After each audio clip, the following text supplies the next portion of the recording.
Baik, Assalamualaikum warahmatullahi wabarakatuh. Selamat siang dan salam sejahtera bagi kita semua. Yang saya hormati Bapak Wahyu Purbo Santoso, SE, MM, CFRM, CPOD, selaku dosen pengampu mata kuliah Manajemen Perbankan. Perkenalkan, nama saya Karsih dengan NIM 2402011010119, mahasiswa program PJJ S1 Manajemen. Saya dari kelas MC 402 Universitas Siber Asia.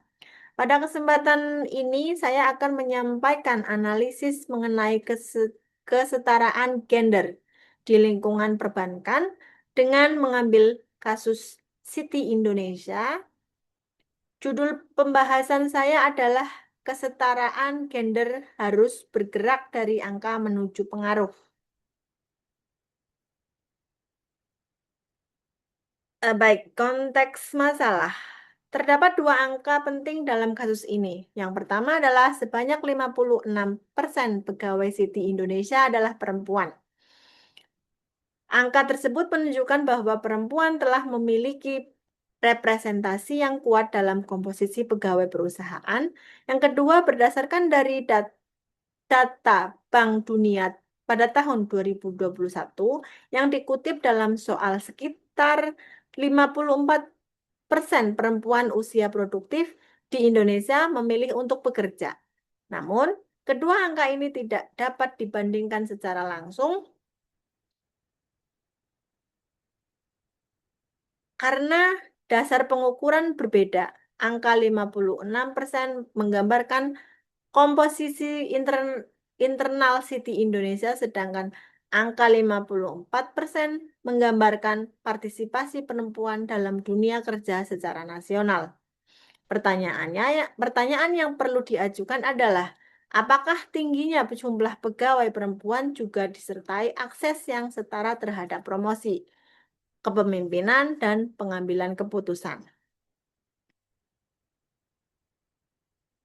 Baik, selanjutnya adalah mengapa kesetaraan gender penting. Menurut pandangan saya, keragaman gender memberikan setidaknya 3 manfaat bagi industri perbankan. Pertama, memperkaya proses pengambilan keputusan.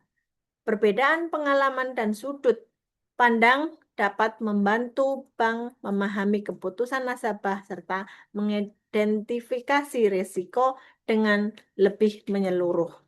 Yang kedua, memperkuat pengelolaan talenta. Kesempatan yang adil membuat perusahaan memiliki pilihan kandidat yang lebih luas dan membantu mempertahankan pegawai berpotensi tinggi. Yang ketiga adalah meningkatkan kepercayaan. Budaya kerja yang inklusif dapat memperkuat reputasi bank di mata pegawai. Di mata nasabah dan regulator, dan juga di mata masyarakat. Dengan demikian, representasi perempuan bukanlah tujuan akhir. Representasi merupakan dasar untuk membangun meritokrasi yang sehat.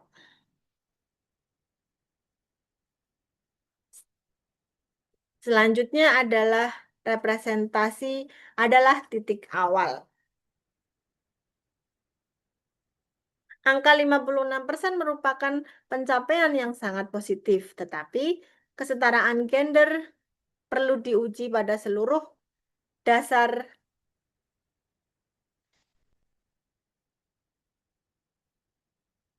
Tetapi kesetaraan gender perlu diuji pada seluruh perjalanan karir pegawai. Pada tahap masuk, perlu diperiksa apakah proses rekrutmen dan penempatan awal memberikan kesempatan yang setara. Pada tahap tumbuh, perusahaan perlu memastikan akses terhadap pelatihan, mentoring, dan proyek strategis tersedia secara adil. Pada tahap memimpin, perlu dilihat apakah perempuan memperoleh kesempatan yang sama untuk menduduki posisi pengambil keputusan. Terakhir, pada tahap bertahan, perusahaan perlu membangun budaya kerja serta kebijakan fleksibilitas yang mendukung retensi pegawai. Artinya, jumlah pegawai perempuan belum cukup untuk membuktikan kesetaraan pada seluruh tingkat organisasi. Baik, yang selanjutnya adalah slide kelima. Hambatan yang perlu diuji. Saya mengidentifikasi 5 kemungkinan hambatan dalam perjalanan karir perempuan. Bagian ini merupakan hipotesis analisis, bukan tuduhan atau fakta kasus mengenai Siti Indonesia. Pertama, pipeline talenta. Perempuan mungkin belum merata pada fungsi-fungsi yang menjadi jalur menuju posisi strategis. Kedua, visibilitas. Akses terhadap proyek penting, mentoring, dan sponsorship mungkin belum dibagikan secara seimbang.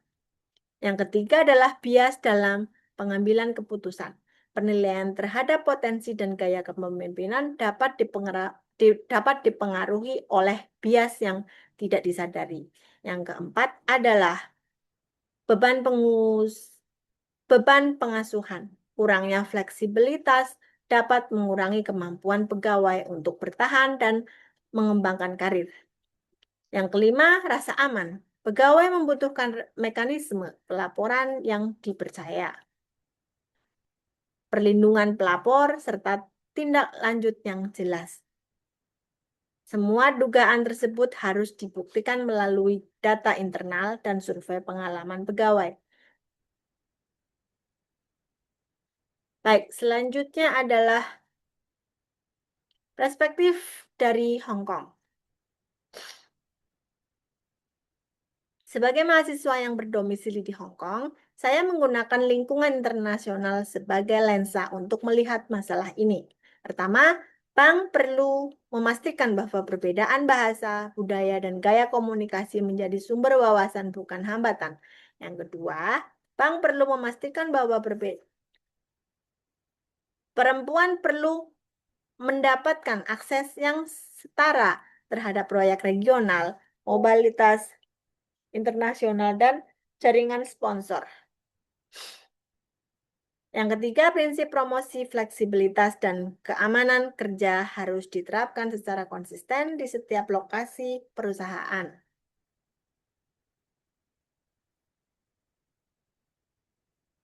Perspektif Hong Kong pada bagian ini merupakan pandangan pribadi saya dan tidak dimaksudkan sebagai klaim statistik mengenai industri perbankan Hong Kong.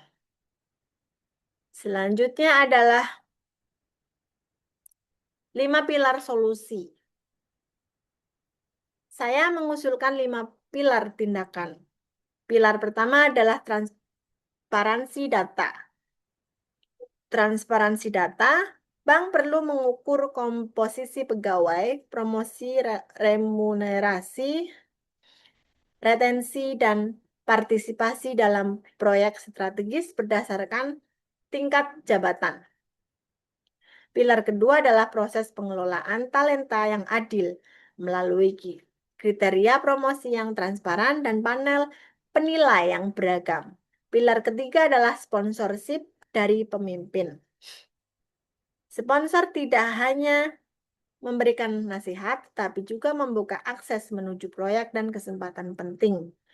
Pilar keempat adalah fleksibilitas dan dukungan pengasuhan, termasuk program kembali ke bekerja setelah jeda karir. Pilar kelima adalah budaya kerja yang aman, melalui mekanisme pelaporan, perlindungan pelapor, dan akuntabilitas pimpinan. Solusi tersebut harus menjadi bagian dari sistem manajemen, bukan hanya kampanye sesaat. Baik, yang selanjutnya adalah roadmap implementasi. Implementasi dapat dilakukan secara bertahap selama 12 bulan. Pada bulan pertama sampai ketiga, perusahaan melakukan diagnosis, yaitu audit data talenta, survei pengalaman pegawai, dan penetapan kondisi awal. Pada bulan keempat sampai keenam, perusahaan memasuki tahap desain, yaitu memperbaiki kriteria promosi, melatih panel penilai, dan menentukan sponsor. Pada bulan ke-7 sampai ke-9, program mulai dilaksanakan dalam bentuk pilot. Hasilnya dipantau untuk menemukan hambatan yang masih terjadi. Pada bulan ke-10 sampai ke-12, program yang berhasil dapat diperluas, perusahaan membandingkan hasil dengan kondisi awal, menyampaikan kemajuan, dan menetapkan target berikutnya. Baik, selanjutnya adalah indikator keberhasilan. Keberhasilan harus diukur berdasarkan hasil, bukan hanya jumlah kegiatan.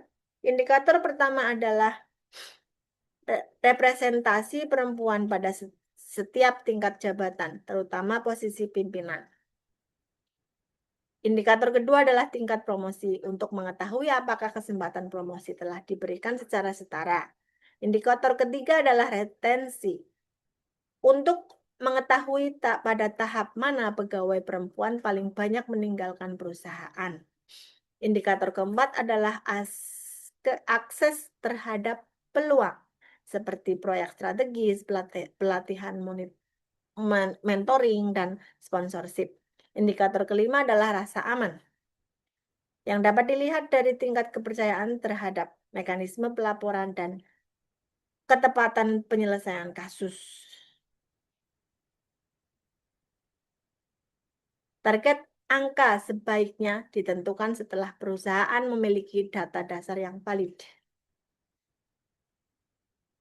Baik, yang terakhir adalah kesimpulan. Pesan utama, mulai dari data, perbaiki sistem, dan ukur hasilnya secara berkala. Kesetaraan gender harus terlihat dalam kesempatan untuk berkembang, memimpin, dan memengaruhi keputusan. Sebagai kesimpulan, Citi Indonesia telah menunjukkan modal representasi yang kuat melalui komposisi 56% pegawai perempuan. Namun, kesetaraan gender tidak berhenti pada jumlah pegawai. Kesetaraan perlu dibuktikan melalui akses yang adil untuk berkembang, dipromosikan, memimpin, bertahan, dan memengaruhi keputusan perusahaan. Oleh karena itu, rekomendasi utama saya adalah mulai dari data, perbaiki sistem, dan ukur hasilnya secara berkala. Kesetaraan gender bukan hanya tanggung jawab sosial, tetapi juga bagian dari disiplin manajemen dan tata kelola perusahaan yang baik. Demikian presentasi saya. Terima kasih atas perhatian Bapak. Wassalamualaikum warahmatullahi wabarakatuh. Terima kasih, Pak.